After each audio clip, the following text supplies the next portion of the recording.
Good morning, all. Morning all. Good morning. പ്രപഞ്ച സൃഷ്ടാവിനെ നന്ദി പറഞ്ഞുകൊണ്ട് ഇന്നത്തെ ദിവസം ആരംഭിക്കാം. ശാന്തിയും സമാധാനവും നിറഞ്ഞ നല്ലൊരു ദിവസം തുടങ്ങട്ടെ. നല്ല വാക്കും നല്ല പ്രവൃത്തിയും നമ്മുടെ ദിവസത്തെ നയിക്കട്ടെ. സ്നേഹവും കരുണയും കൊണ്ട് ഇന്നത്തെ ദിവസം മനോഹരമാകട്ടെ. ഇന്ന് നമുക്ക് ക്ലാസ് എടുക്കുന്നത് അബ്ദുൾ റൌഫ് സാറാണ്. സാറെ കുറിച്ച് ഞാൻ കൂടുതൽ പരിചയപ്പെടുത്തേണ്ട ആവശ്യമില്ലാന്ന് തോന്നുന്നു. സാറ് കാലിഫോർണിയയിൽ നിന്നാണ് ജോയിൻ ചെയ്തിട്ടുള്ള ടെക്നോളജി പ്രൊഫഷണലാണ്, ഡിജിറ്റൽ വെൽനസ് ട്രെയിനറാണ്. സാറിനെ വളരെ സ്നേഹത്തോടും സന്തോഷത്തോടും കൂടിയിട്ട് ഈ ഒരു സെഷനിലേക്ക് വെൽക്കം ചെയ്യാണ്. അതുപോലെ ഇവിടെ ജോയിൻ ചെയ്തിട്ടുള്ള എല്ലാവരെയും ഈ ഒരു സെഷനിലേക്ക് സ്നേഹത്തോടു കൂടി വെൽക്കം ചെയ്യാണ്. Thank you, Sajna ma'am. Good morning. എനിക്ക് Good morning. ചെറുതായിട്ട് പനിയുണ്ട്, അപ്പം എനർജി ചിലപ്പോൾ കുറച്ച് കുറവായിരിക്കും. എല്ലാവരും ക്ഷമിക്കുക. അപ്പോ നമുക്ക് സ്റ്റാർട്ട് ചെയ്യാം അല്ലേ?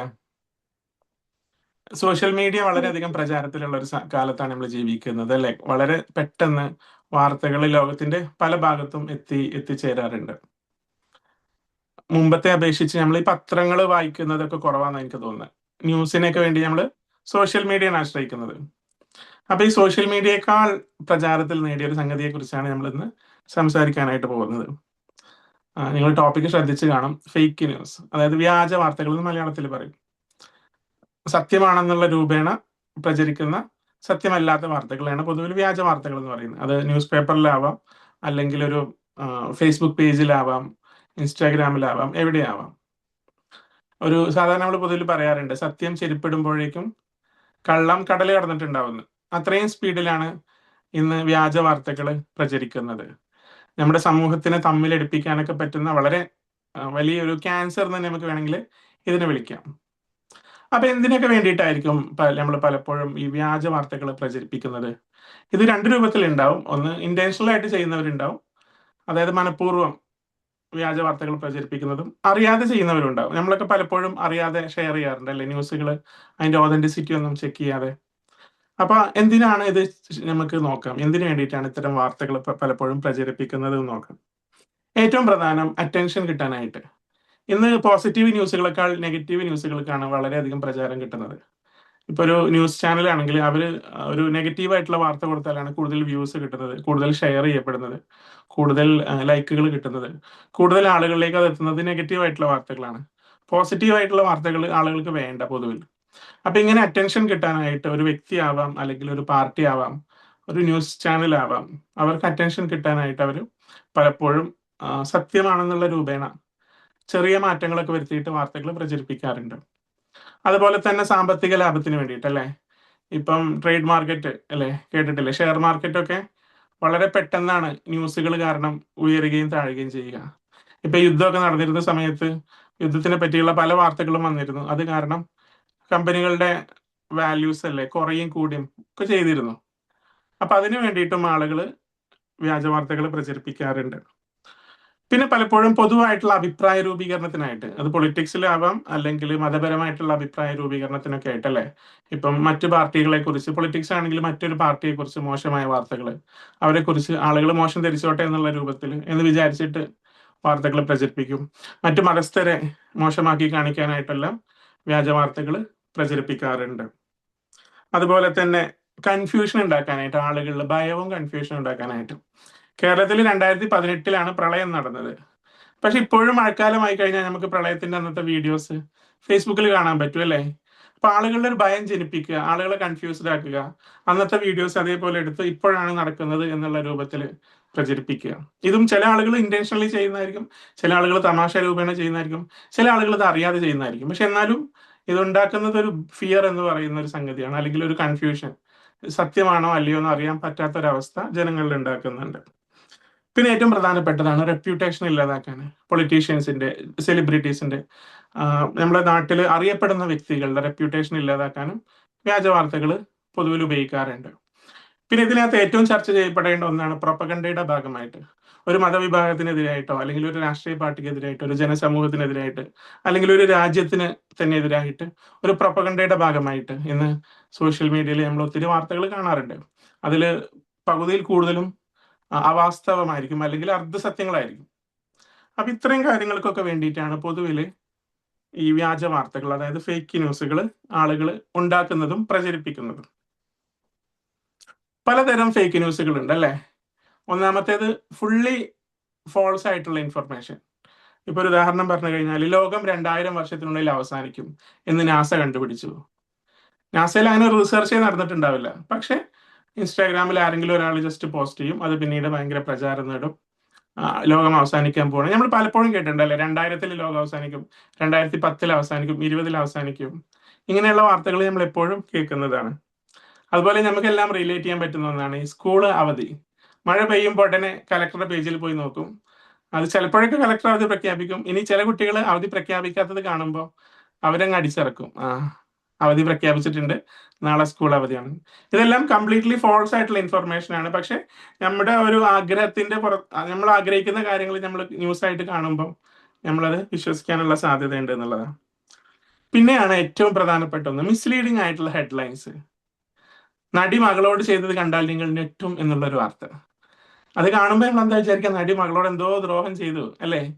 പക്ഷെ തുറന്നു നോക്കുമ്പോൾ എന്തായിരിക്കും, മകൾക്ക് എന്തോ ഗിഫ്റ്റ് വാങ്ങിച്ചു കൊടുത്തു, അല്ലെങ്കിൽ മകളെ ഒരു പുറത്തു കൊണ്ടുപോയി, ഇങ്ങനെയൊക്കെ ആയിരിക്കും. കംപ്ലീറ്റ്ലി മിസ്ലീഡിംഗ് ആയിട്ടുള്ള, ഈ ആളുകളെ ക്യൂരിയസ് ആക്കാൻ പറ്റുന്ന ഹുക്ക് എന്ന് പറയില്ലേ, ആളുകളെ പേജ് ഓപ്പൺ ചെയ്തിട്ട് അവരുടെ വ്യൂസ് കിട്ടാനായിട്ട്. അതുപോലെ തന്നെ നമ്മൾ പലപ്പോഴും കാണുന്നതാണ് അല്ലെ, ഇപ്പൊ യൂട്യൂബിലൊക്കെ അങ്ങനത്തെ വീഡിയോസ് കാണാൻ പറ്റും. അവരുടെ തമ്പനെയിൽ എന്ന് പറയുന്നത് കോഫി കുടിക്കുന്നത് നല്ലതല്ല എന്ന് ഡോക്ടർ പറഞ്ഞു. ഇങ്ങനെ ആയിരിക്കും അവരുടെ യൂട്യൂബ് വീഡിയോന്റെ തമ്പനെയില്. പക്ഷെ നമ്മൾ ആ വീഡിയോ മുഴുവൻ കണ്ടു കഴിഞ്ഞാൽ മനസ്സിലാവും, ഒരു പരിധിക്കപ്പുറം കോഫി കുടിച്ചു കഴിഞ്ഞാൽ നമുക്ക് ഉറക്കം കുറയും, അത് നമ്മളെ ആരോഗ്യത്തെ ബാധിക്കും എന്നുള്ളതാണ്.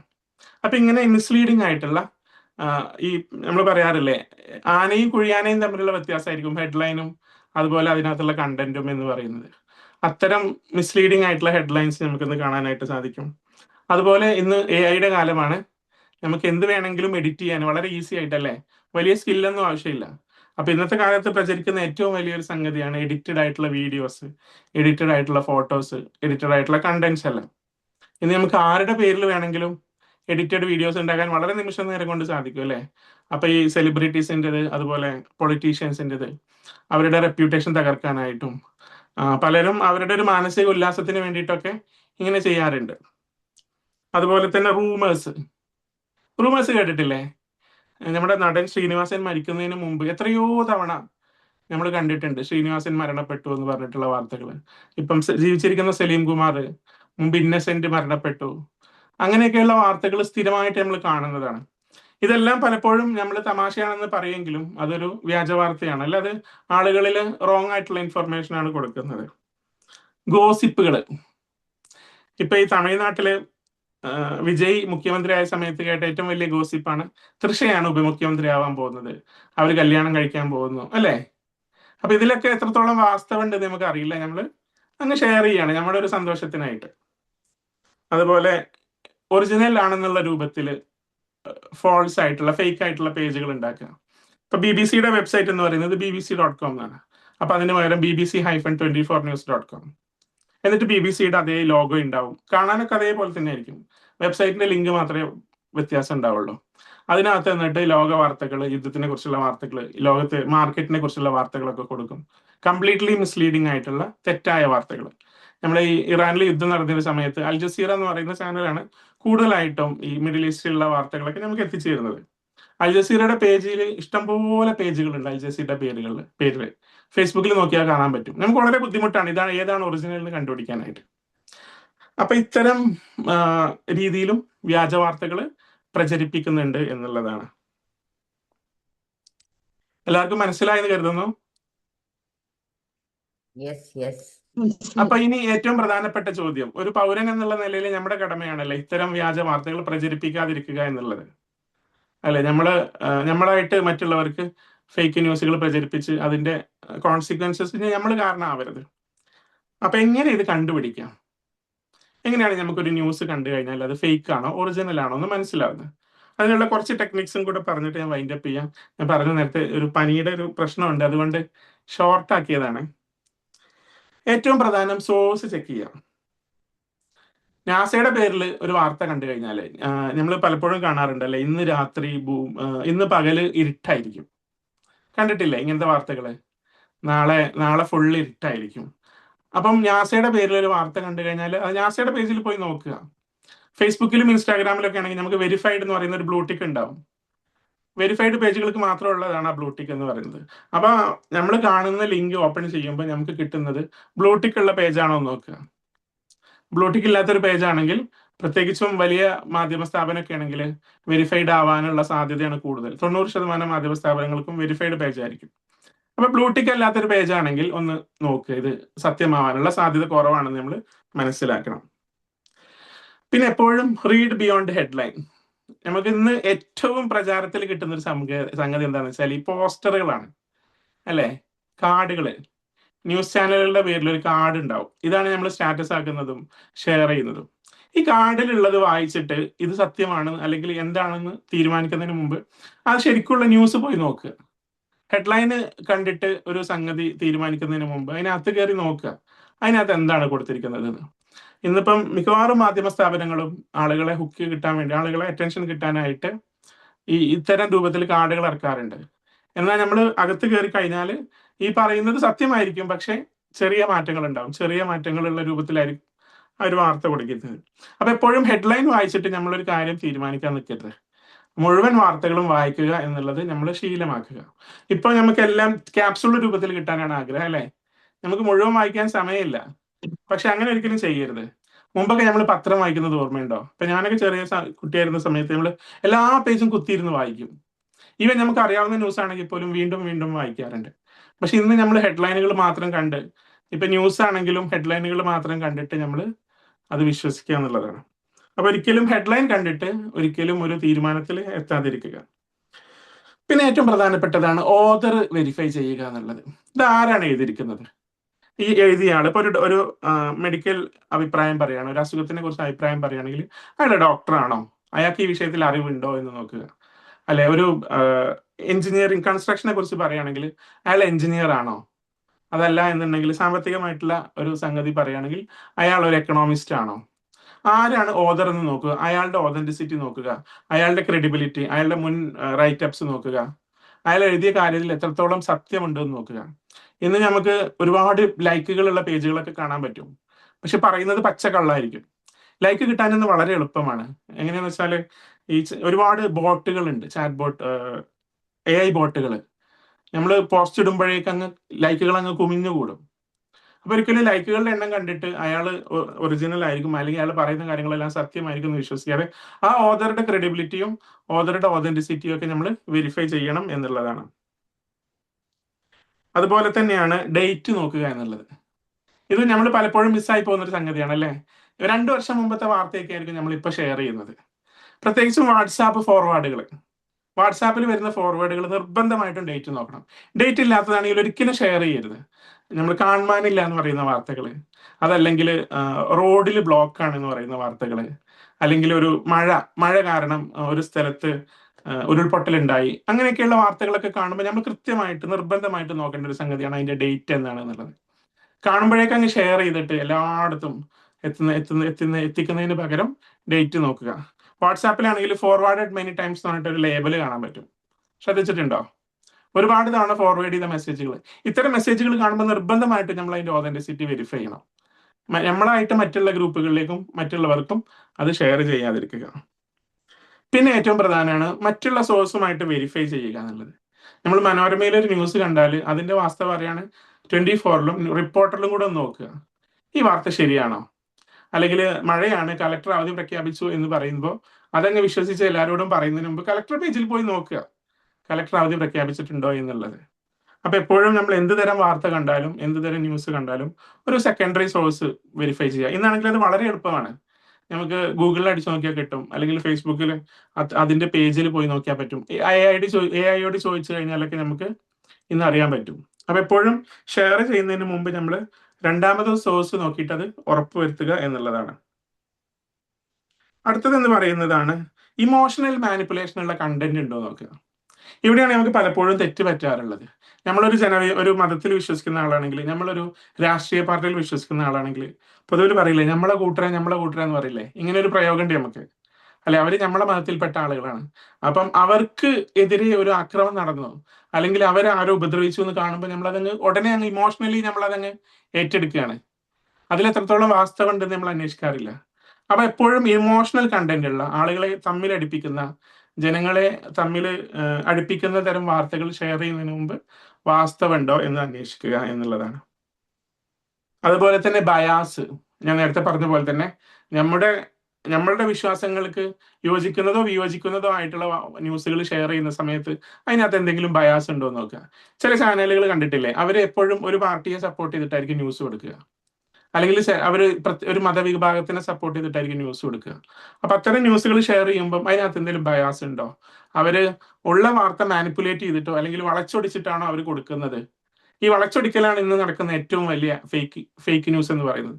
അതായത് അർദ്ധസത്യമായിരിക്കും, പകുതി സത്യമായിരിക്കും, പകുതി കള്ളമായിരിക്കും. അതല്ലെങ്കിൽ നമുക്ക് പലപ്പോഴും നിങ്ങൾ കേട്ടിട്ടില്ല, ഇന്ന് എല്ലാവരും പ്രചരിപ്പിക്കുന്നത് ന്യൂസ് അല്ല, വ്യൂ ആണ്.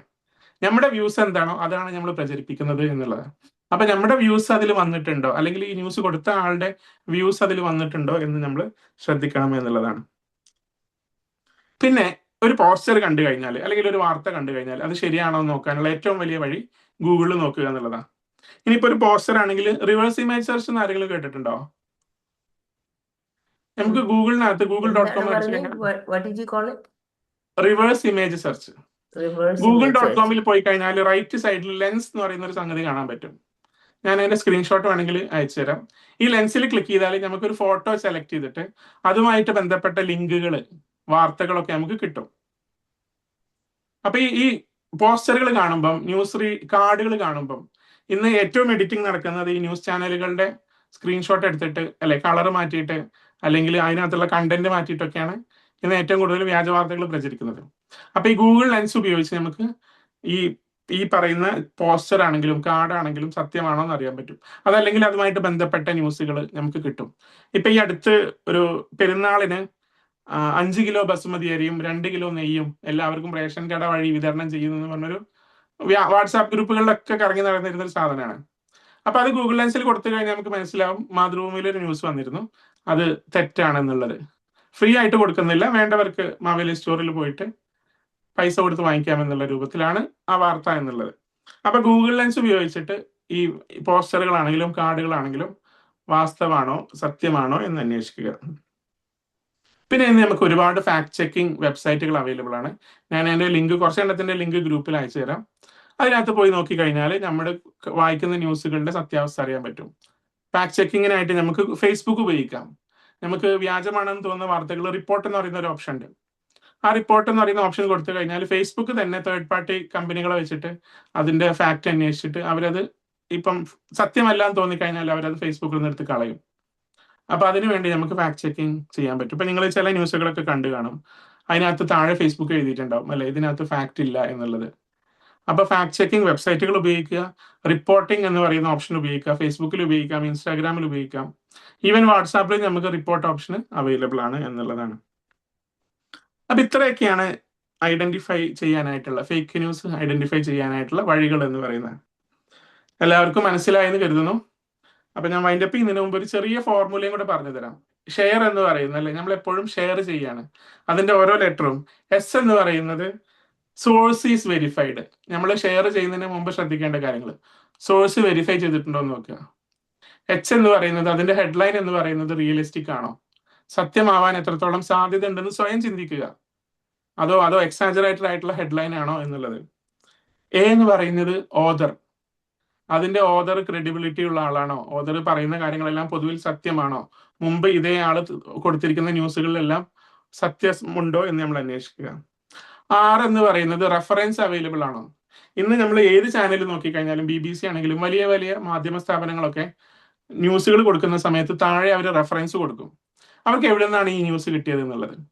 മലയാളം ന്യൂസുകളെ പറിച്ച് പറയുമ്പോൾ ഞാൻ പ്രത്യേകം എപ്പോഴും പറയാറുള്ള ഒരു കാര്യമാണ്, ഉണ്ടത്ര എന്ന് പറഞ്ഞിട്ടുള്ള വാർത്തകൾ ഒരിക്കലും വിശ്വസിക്കരുത്. അല്ലെങ്കിൽ ഞങ്ങളുടെ ഡൽഹി റിപ്പോർട്ടർ ഇത് റിപ്പോർട്ട് ചെയ്തു, അതായത് ആരാണെന്നും അറിയില്ല, ഉണ്ടത്രേ, അങ്ങനെ സംഭവിച്ചത്രേ, അതിന് അവർക്ക് സോഴ്സ് ഒന്നും അവർക്ക് അറിയില്ല, അവർ എവിടുന്നോ കേട്ടു, അവർ റിപ്പോർട്ട് ചെയ്തു. അപ്പൊ അത്തരം വാർത്തകളൊക്കെ വായിക്കുമ്പം അതിൽ വാസ്തവം ഉണ്ടോ എന്ന് അന്വേഷിക്കുക, കൃത്യമായിട്ടുള്ള റെഫറൻസ് ഉണ്ടോ എന്ന് നോക്കുക. അതുപോലെ എന്ന് പറയുന്നത് എവിഡൻസ് ഉണ്ടോ എന്ന് നോക്കുക. വെറുതെ ഒരാൾ അയാളുടെ മനോധർമ്മം അനുസരിച്ച്, സങ്കല്പം അനുസരിച്ച് നമ്മൾ ഈ ഫിക്ഷൻ കഥകൾ എഴുതില്ലേ, അതുപോലെ ഇരുന്ന് എഴുതിയ വാർത്തയാണോ, അതോ കൊടുത്തതിൽ എന്തെങ്കിലും എവിഡൻസ് സപ്പോർട്ട് ചെയ്യാനായിട്ടുള്ള എവിഡൻസ് ഉണ്ടോ എന്നും നമ്മൾ അന്വേഷിക്കുക. അപ്പൊ എസ് എന്ന് പറയുന്നത് സോഴ്സ്, എച്ച് എന്ന് പറയുന്നത് ഹെഡ്ലൈൻ റിയലിസ്റ്റിക് ആണോ എന്ന്, എ എന്ന് പറയുന്നത് ഓതർ, ആർ എന്ന് പറയുന്നത് റെഫറൻസ് ഉണ്ടോ, ഇ എന്ന് പറയുന്നത് എവിഡൻസ് ഉണ്ടോ. ഇത്രയും കാര്യങ്ങൾ ശ്രദ്ധിച്ചതിന് ശേഷം മാത്രമായിരിക്കണം നമ്മൾ വാട്സാപ്പ് ഫോർവേഡ് ആണെങ്കിലും ഫേസ്ബുക്കിൽ കാണുന്ന വാർത്തകളാണെങ്കിലും എന്ത് തരം പോസ്റ്ററുകളാണെങ്കിലും ഒക്കെ മറ്റുള്ളവർക്ക് ഷെയർ ചെയ്യാനായിട്ട്. അപ്പൊ നമ്മൾ എപ്പോഴും ശ്രദ്ധിക്കണം, ഈ ഫാക്ട് ചെക്കിംഗ് എന്ന് പറയുന്നത് ഒരു ഹാബിറ്റ് ആക്കിയിട്ട് മാറ്റുക. Think before you share anything. ഒന്ന് ചിന്തിക്കുക. മനുഷ്യന് ബുദ്ധി തന്നിട്ടുണ്ടല്ലോ ദൈവം, ഈ ബുദ്ധി കൊണ്ട് ചിന്തിക്കുക, ഞാനിത് ഷെയർ ചെയ്താൽ ആളുകൾക്ക് ഗുണമാണോ ദോഷമാണോ ഉണ്ടാവുക, സമൂഹങ്ങളെ തമ്മിൽ അടുപ്പിക്കാൻ ഉതകുന്നതാണോ ഈ വാർത്ത എന്നുള്ള കാര്യങ്ങളൊക്കെ ശ്രദ്ധിച്ചതിന് ശേഷം നമ്മൾ, ഇന്നാണെങ്കിൽ സൈബർ ക്രൈമിന്റെ നിയമങ്ങളെല്ലാം ശക്തമായിക്കൊണ്ടിരിക്കുകയാണ്. നമ്മൾ അവയർനെസ് ഇല്ല എന്നുള്ളത് ഒരു ഒരു ഒരു എക്സ്ക്യൂസ് അല്ല ഇന്ന്. എനിക്ക് അറിയില്ലായിരുന്നു എന്ന് പറഞ്ഞു കഴിഞ്ഞാൽ നിയമം നമ്മളെ സംരക്ഷിക്കില്ല. അപ്പൊ എന്താ ഇന്നിപ്പം കണ്ടില്ലേ, ഈ KSRTC ഡ്രൈവറുടെ മുഖ്യമന്ത്രിക്കെതിരെ പോസ്റ്റ് ഇട്ടതിന് ജോലിയിൽ നിന്ന് സസ്പെൻഡ് ചെയ്തു എന്ന് പറയുന്നത്. അപ്പൊ ഇന്ന് സൈബർ ക്രൈം എന്ന് പറയുന്നത് വളരെ സ്ട്രോങ് ആണ്.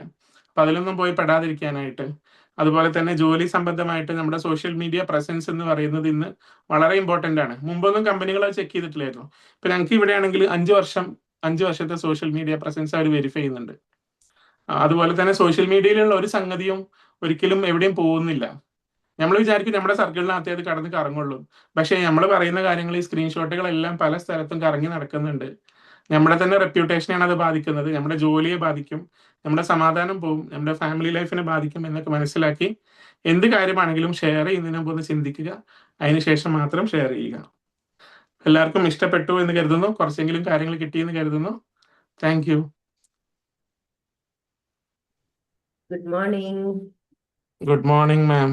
രാവിലെ കണ്ടപ്പോ തന്നെ ഒരു എനർജി കുറവ് തോന്നി കേട്ടോ. മനസ്സിൽ വിചാരിക്കുകയും ചെയ്തു ഇന്ന് ഇച്ചിരി എനർജി കുറവാണല്ലോ കണ്ടപ്പോ. പക്ഷെ ദെൻ യു എക്സ്പ്ലെയിൻ ദാറ്റ് ഒരു പനി കോൾ ഉണ്ടെന്നുള്ള കാര്യം. പക്ഷെ കോണ്ടന്റ് ഡെലിവറി ചെയ്യുന്നതിൽ അതൊന്നും കണ്ടില്ല കേട്ടോ. You are able to do it well.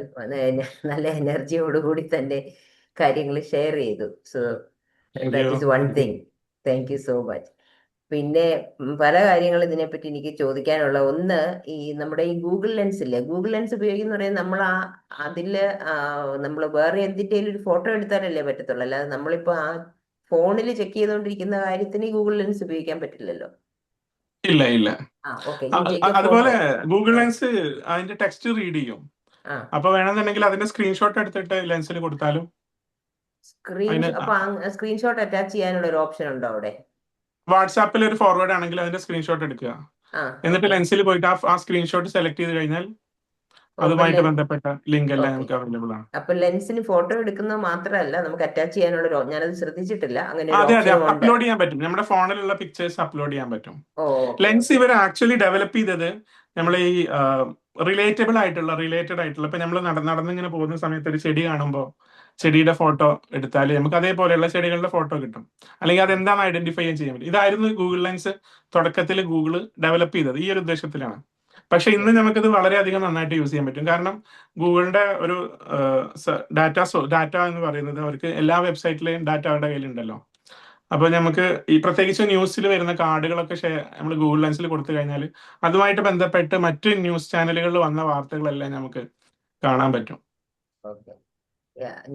ഈ പറഞ്ഞ പോലെ ഞാൻ നേരത്തെ ഉപയോഗിച്ചുകൊണ്ടിരുന്ന ഇങ്ങനെയായിരുന്നു. എന്തെങ്കിലും ഒരു കാര്യത്തിന്റെ ഇൻഫർമേഷൻ കണ്ടുപിടിക്കാനായിട്ട് അതിന്റെ ഫോട്ടോ എടുത്തിട്ട് ചെക്ക് ചെയ്യുമായിരുന്നു. ബട്ട് ഇങ്ങനെ ഒരു ഓപ്ഷൻ അതിനകത്ത് ഉള്ളതായിട്ട്, ഇങ്ങനെ അതായത് അറ്റാച്ച് ചെയ്ത് നമുക്ക് നോക്കാൻ പറ്റും എന്നുള്ളത്, അപ്ലോഡ് ചെയ്തിട്ടേ ചെക്ക് ചെയ്യാൻ പറ്റുമെന്ന് അറിയത്തില്ലായിരുന്നു. ബട്ട് ക്ലിക്ക് ചെയ്യുമ്പോൾ നമുക്ക് ക്യാമറയും വരും, ഗാലറിയും വരും. ഓക്കെ. അത്രയും ശ്രദ്ധിച്ചിട്ടില്ല. ഇപ്പൊ അതിന് ഉപയോഗം കുറവാ. എന്നാന്നോ, ഇപ്പൊ നേരത്തെ അത് ഉപയോഗിക്കുമായിരുന്നു. ഇപ്പൊ അതിന് പകരം ChatGPT-യോടോ ജെമിനായോടോ ചോദിക്കും. അപ്പൊ പിന്നെ നല്ല ഡീറ്റെയിൽ ആയിട്ട് കാര്യങ്ങൾ ഇങ്ങനെ വരുമല്ലോ. ഈ ഒരു വിഷയത്തിൽ അതായത് നമുക്ക് ഫാക്ട് ചെക്കിങ്ങിനായിട്ട് ChatGPT-യേക്കാളും ജെമിനയേക്കാളൊക്കെ കുറച്ചും കൂടെ പവർഫുൾ ആണ് ഗൂഗിൾ എന്ന് പറയുന്നത്, ഗൂഗിൾ ലെൻസ് എന്ന് പറയുന്നത്. Okay, so will think keep that in mind. പിന്നെ ഈ ഫാക്ട്സ് ആണ് ഷെയർ ചെയ്യുന്നത്, വ്യൂസ് അല്ല എന്ന് പറയുന്നത്, വ്യൂസ് ആണ് ഫാക്ട്സ് അല്ല എന്ന് പറയുന്നത് വളരെ ട്രൂ ആണ് കേട്ടോ. നമ്മൾ വായിച്ചു നോക്കുമ്പോൾ മനസ്സിലാവും ഇന്ന ആളിന്റെ വ്യൂ തന്നെയാണ് ഈ എഴുതി വിടുന്നത്, അല്ലാതെ ഫാക്ച്വൽ ആയിട്ടുള്ള കാര്യങ്ങളല്ല എന്നുള്ളത് നമുക്ക് മനസ്സിലാക്കാൻ പറ്റും. നമ്മള് അതെ. വാട്സാപ്പിലൊക്കെ എപ്പോഴും കാണാമല്ലോ, ഇന്ന ഇന്ന കുട്ടിയെ കാണാതെ പോയി എന്നും പറഞ്ഞ് വർഷങ്ങൾക്ക് മുമ്പ് കാണാതെ പോയ കുട്ടിയായിരിക്കും. ആ കുട്ടിയുടെ ആള് വീട്ടിലെത്തിക്കാണും പണ്ട്. പക്ഷെ ഇത് തന്നെ ഇപ്പം നടന്ന പോലെയുള്ള രീതിയിലൊക്കെ ഇടും. പിന്നെ അതുപോലെ ഇങ്ങനെ ക്യാഷ് കളക്ട് ചെയ്യുന്നത്, ഫണ്ട് റേസിങ്. പിന്നെ ഫണ്ട് റൈസിങ്. ഫണ്ട് റേസിങ്ങിന്റെ കാണാം. പിന്നെ അതുപോലെ പ്രത്യേകിച്ച് നിങ്ങൾ കാശൊന്നും കൊടുക്കണ്ട, നിങ്ങളൊന്ന് ഷെയർ ചെയ്താൽ മതി. അപ്പൊ ഗൂഗിള് അല്ലെങ്കിൽ വാട്സാപ്പ് അതിന് ഇത്ര 10 പൈസ വെച്ച് കൊടുക്കുമെന്നോ അല്ലെങ്കിൽ ഇത്ര കാശ് വെച്ച് കൊടുക്കുമോ എന്നൊക്കെ പറഞ്ഞ് അതും ഒത്തിരി കാണാറുള്ള ഒരു കാര്യം തന്നെയാണ്. പിന്നെ ഈ ഇതിന്റെ ഷെയർ എന്ന് പറഞ്ഞ acronym, I really like that's a good thing. ഞാൻ അത് കേട്ടിട്ടില്ല. സത്യം പറഞ്ഞാൽ സോ യുവർ പോസ്റ്റർ അതിനകത്ത് എഴുതിയിട്ടുണ്ടല്ലോ, think before you speak, I mean think before you forward. അപ്പൊ ആ തിങ്ക് എന്നുള്ളത് അതിനൊരു ആക്രോണിം ഉണ്ടല്ലോ, പൊതുവെ എല്ലാവരും കേട്ടിട്ടുള്ളതായിരിക്കാം. അതായത് ഇസ് ഇറ്റ് ട്രൂ. അപ്പൊ ഞാൻ വിചാരിച്ചു സത്യം പറഞ്ഞാൽ അതായിരിക്കും, വേണമെങ്കിൽ അതും കൂടി ഇതിനകത്ത് മെൻഷൻ ചെയ്യുമെന്ന് വിചാരിച്ചു. പക്ഷെ ഈ തിങ്ക് എന്നുള്ളത് ആക്രോണിമിന്റെ എന്താന്ന് വെച്ചാൽ ടി എന്ന് പറഞ്ഞാൽ ഇസ് ഇറ്റ് ട്രൂ എന്നുള്ളത്. നിങ്ങൾ ഈ ഫോർവേഡ് ചെയ്യാൻ പോകുന്ന സംഭവം അത് സത്യമാണോ, നിങ്ങൾക്ക് അത് ഷുവർ ആണോ ഇത് സത്യമാണെന്ന് അത് ചിന്തിക്കുക. രണ്ടാമത് ഇസ് ഇറ്റ് ഹെൽപ്ഫുൾ, നിങ്ങൾ ഇത് ഷെയർ ചെയ്താൽ ഇത് നിങ്ങൾക്കും മറ്റുള്ളവർക്കും ആർക്കെങ്കിലും പ്രയോജനം, നിങ്ങൾ ആരെ പറ്റി ഷെയർ ചെയ്യുന്നു അവർക്ക് എന്തെങ്കിലും ഇതിൽ പ്രയോജനമുള്ളതാണോ അല്ലെങ്കിൽ കേൾക്കുന്നവർക്ക് പ്രയോജനമുള്ളതാണോ എന്നുള്ളത്, ഹെൽപ്ഫുൾ ആണോ എന്ന് നോക്കുക. പിന്നെ ഐ എന്നുള്ളത് ഇത് ഇൻസ്പയറിംഗ് ആണോ, ആർക്കെങ്കിലും ഇത് ഇൻസ്പയറിംഗ് ആണോ, അത് മറ്റുള്ളവരെ നശിപ്പിക്കാൻ ഉപയോഗിക്കുന്ന സംഭവമാണോ ഇത് എന്നുള്ള ഒരു കാര്യം ചിന്തിക്കുക. പിന്നെ എന്ന് പറയുമ്പോൾ നെസസറി, ഇത് ശരിക്കും ഇത് ആവശ്യമുണ്ടോ, നിങ്ങളിത് ഫോർവേഡ് ചെയ്തിട്ട് എന്തെങ്കിലും ആവശ്യം ഇതിനകത്ത് ഉണ്ടോ, അത് നോക്കുക. പിന്നെ കെ എന്ന് പറയുന്നത് കൈൻഡ് ആണോ, നിങ്ങൾ ഈ ചെയ്യുന്ന കാര്യം കൊണ്ട് മറ്റുള്ളവർക്ക് ഒരു നല്ല പ്രവൃത്തിയാണോ നിങ്ങൾ ചെയ്യുന്നത്, അതോ അവർക്കൊരു ദോഷ പ്രവൃത്തിയാണോ, നിങ്ങൾ ഒരു കൈൻഡ് ആയിട്ടുള്ള പ്രവൃത്തിയാണോ ചെയ്യുന്നതെന്ന് ചിന്തിക്കുക. അപ്പൊ ആ ഒരു തിങ്ക് ബിഫോർ യു ഫോർവേഡ് എന്നുള്ളത് വളരെ നല്ലൊരു കാര്യമാണ്. അതും നമുക്ക് അഡോപ്റ്റ് ചെയ്യാൻ പറ്റുന്നതാണ്. So anyway, short and sweet ആയിട്ട് കുറെ കാര്യങ്ങൾ പറഞ്ഞു തന്നു. ഈ ഫാക്ട് ചെക്ക് ഞാൻ പൊതുവെ ഉപയോഗിക്കാറുള്ള ഒരു കാര്യമായിരുന്നു. ഫാക്ട് ചെക്ക് എന്തെങ്കിലും ഞാനൊന്നും ഫോർവേഡ് ചെയ്യാറില്ല, ഒരു സംഭവം ഫോർവേഡ് ചെയ്യാറില്ല. ഇനി എന്തെങ്കിലും അതുപോലെ ഇപ്പൊ ചിലപ്പോൾ നമ്മുടെ ഫാമിലിയിൽ നമ്മുടെ മക്കൾക്കോ അങ്ങനെ ഫാമിലി ഗ്രൂപ്പ് ഉണ്ടല്ലോ, അപ്പൊ അതിനകത്ത് എന്തെങ്കിലും ഷെയർ ചെയ്യണമെങ്കിൽ പോലും അത് പോയി ഫാക്ട് ചെക്കിൽ ചെക്ക് ചെയ്യും. അപ്പൊ അവിടെ നോക്കുമ്പോൾ പലപ്പോഴും കണ്ടിട്ടുണ്ട് ഇത് വെറുതെയാണ്, ഇത് സത്യമല്ല. ഏതിനാന്നറിയോ കൂടുതലും കാണുന്നത്, എന്തെങ്കിലും ഒരു അതിമനോഹരമായിട്ടുള്ളൊരു പൂവാണ്, ഇത് ലോകത്തില് ആദ്യമായിട്ട് ഇതേ ഉള്ളൂ എന്നൊക്കെ പറഞ്ഞു. എന്നിട്ട് നമ്മൾ കാണുമ്പോൾ വിചാരിക്കും ഇഷ്യൂ എത്ര ഇതാണോ. നമ്മൾ ഫാക്ട് ചെക്കിൽ നോക്കുമ്പോൾ അവിടെ ചെല്ലുമ്പോൾ അറിയാതെ ഇങ്ങനെ ഒരു സാധനം ഇല്ല, AI ആണ്. കാരണം ഇപ്പോഴത്തെ കാലത്ത് ഒന്നും നമുക്ക് വിശ്വസിക്കാൻ മേല. ഇത് ഭയങ്കര എക്സ്ട്രീം, ഐ തിങ്ക് ഇങ്ങനെ ഒരു എക്സ്ട്രീം ലെവലിലോട്ട് ഇതങ്ങ് പോയി. കാരണം ഏതെങ്കിലും കാര്യം നമുക്ക് വെരിഫൈ ചെയ്യാൻ പറ്റുമോ, നമുക്ക് ചിന്തിക്കാൻ പറ്റുമോ ഇത് സത്യമാണോ എന്ന്. കാരണം AI ക്രിയേറ്റഡ് ആയിരിക്കും മോസ്റ്റ് ഓഫ് ദ ടൈം, അല്ലേ?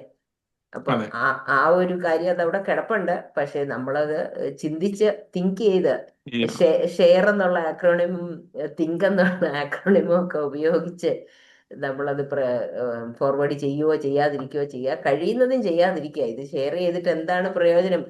നമ്മൾ ഈ ഷെയർ ചെയ്യുന്ന കാരണം ശരിയാണെങ്കിൽ പോലും അവർക്ക് വേറെ എവിടുന്നേലും കിട്ടിക്കാണും. എല്ലാരും ഇപ്പൊ ഒത്തിരിയോ ഗ്രൂപ്പ്സിനകത്തല്ലേ, അപ്പൊ എത്രയോ ഫോർവേഡുകളാണ് ഈ വരുന്നത്. അപ്പൊ അതുകൊണ്ട് കഴിയുന്നത് ഫോർവേഡ് ചെയ്യാതിരിക്കുന്നത് തന്നെയാണ് നല്ലത്, അത്യാവശ്യം അല്ലാത്ത കാര്യങ്ങൾ. യെസ്, കാരണം ഈ അക്കൗണ്ടുകൾ തന്നെ ഇങ്ങനെ വന്ന് കുമിഞ്ഞു കൂടി കിടക്കും. എത്രയോ ഓരോരുത്തർക്കും തലവേദനയായി ഇതെല്ലാം എടുത്ത് കളയാനായിട്ട്. എത്ര എണ്ണോ ഈ ഫോണില് ഡൗൺലോഡ് നമ്മള് ഡീഫോൾട്ട് മാറ്റി, അതെ, പിന്നെ അത് ക്ലീൻ ചെയ്യണേലുള്ള ബുദ്ധിമുട്ടേ. ഡീഫോൾട്ട് മാറ്റിയിട്ടാൽ പോലും എല്ലാ ഗ്രൂപ്പും നമുക്ക് എല്ലാ കാര്യങ്ങളും ഡീഫോൾട്ട് മാറ്റാൻ പറ്റത്തില്ല. ചിലത് നമുക്ക് അതിന്റെ ഇൻഫർമേഷൻ അവരെന്തെങ്കിലും അയച്ചാൽ നമുക്കത് വേണ്ടിയതുണ്ടെങ്കിൽ അത് ഡൗൺലോഡ് ആവത്തില്ല. അപ്പൊ അങ്ങനെയൊക്കെയുള്ള ബുദ്ധിമുട്ടുകളുണ്ട്. പിന്നെ ഈ ബ്ലൂ ടിക്കിന്റെ കാര്യം പറഞ്ഞില്ല, എനിക്കത് മനസ്സിലായില്ല, അതെങ്ങനെയാ അത്?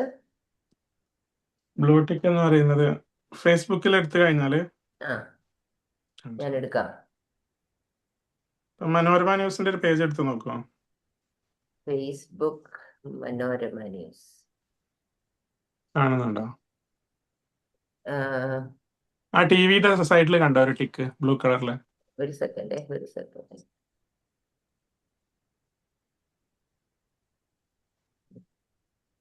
മനോരമ ന്യൂസ്, സോറി, എടുക്കുന്നേ ഉള്ളേ. Manorama news, okay, Manorama news എടുത്തു. മനോരമ ന്യൂസ് ടിവി എടുക്കുമ്പോൾ അതിന്റെ റൈറ്റ് സൈഡിൽ ഒരു മിനിറ്റ് ഇത് വർത്താനം പറഞ്ഞുകൊണ്ടിരിക്കുന്നു. അതിനെ തന്നെ ദുരൂഹത ആരോപിക്കുന്നത് കുട്ടി അമ്മയ്ക്കും അതുപോലെ തന്നെ. ഓക്കെ, എവിടെയാണ് ടിക്ക്? ആ മനോരമ ന്യൂസ് ടി വി എഴുതിയിട്ടില്ലേ, അതിന്റെ ആ, റൈറ്റ് സൈഡിൽ അവിടെ ഒരു ടിക്കുണ്ട്. Okay okay. അപ്പൊ ഒത്തന്റിക് ആണെങ്കിൽ അവിടെ ഒരു ടിക്ക് അതുണ്ടാവും. ഉണ്ടാവും. Okay Correct. ഓക്കെ. ആ, that's അതില്ലാത്ത new information. പേജുകളെല്ലാം ഒതന്റിക് ആവാനുള്ള സാധ്യത കുറവാണ്. Okay, that's new information. Very good. Thank you so much. Thank you. Okay, once thank again, you thank ma'am. you so much for a very good, വളരെ പ്രയോജനമുള്ള ഒരു കാര്യം തന്നെയായിരുന്നു. Okay, and wishing that you get better real quick. ഇന്ന് ജോലിക്ക് പോണ്ടേ? ഓ, ഇല്ല, ഇന്ന് ഇന്ന് Saturday ആണ്, ഞായറാണല്ലോ. അവധി. ഇന്ന് സൺഡേയാ. ആ, നിങ്ങൾക്ക് അവിടെ സാറ്റർഡേ സാറ്റർഡേ ആണ്, അവധിയാണ്. രാത്രി ആയതേ ഉള്ളൂ അല്ലേ? ഉം. Okay okay. All take care and get well soon. Thank you ma'am. കൂടുതൽ ഡീറ്റെയിൽസ് ആഡ് ചെയ്തതിന് പ്രത്യേകം താങ്ക്സ്. പിന്നെ മാം പറഞ്ഞ പോലെ പലപ്പോഴും നമ്മൾ ആളുകൾക്ക് എന്താ പറയാ നല്ലത് ചെയ്യണം എന്ന് വിചാരിച്ചിട്ടാണ് ഷെയർ ചെയ്യുന്നത്, പക്ഷെ അത് പിന്നീട് ഉപദ്രവമായിട്ട് മാറാറാണ്. അപ്പം പരമാവധി അതിൽ നിന്നൊക്കെ ഒഴിഞ്ഞു നിൽക്കുക എന്നുള്ളത് തന്നെയാണ് അതെ നല്ലത്. അതെ, തീർച്ചയായിട്ടും.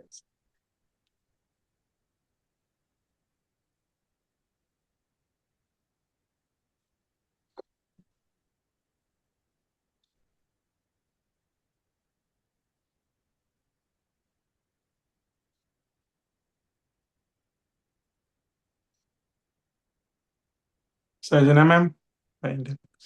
സർ, ഇനി ആർക്കൊന്നും പറയാനില്ലെങ്കിൽ നമുക്ക് വൈൻഡപ്പ് ചെയ്യാല്ലേ സർ? സാറിന് ഹെൽത്ത് ഓക്കെ അല്ലല്ലോ? അതാ, റെസ്റ്റ് എക്സാക്ട്ലി. എടുത്തോളൂ. റെസ്റ്റ് എടുത്തോളൂ. Thank you. Thank you thanks so every much. One for joining. നമുക്ക് യെസ്. വീണ്ടും നാളെ വീണ്ടും കാണാം. Okay. Thank you. Have a good day, everyone. Yes.